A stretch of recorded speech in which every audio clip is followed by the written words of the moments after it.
Today we'll talk about how can you disable device notifications on your Mi Home app. We're going to figure out the solution on how you can do that on your app. So you just follow these ways, then it's going to work with you. All you have to do in first you just go down here, you click here on profile down here, just click on it. So then it's going to take you to your profile. It's going to show for you like this. Then you click here on additional settings, you just click on it here. Then you come to next step here, it's going to show for you like this.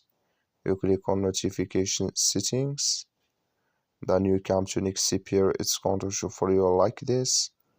So then you come here to device notifications. Click in this sign or this color. Like you see here, color, it's gone, that's main device notifications disabled with us now.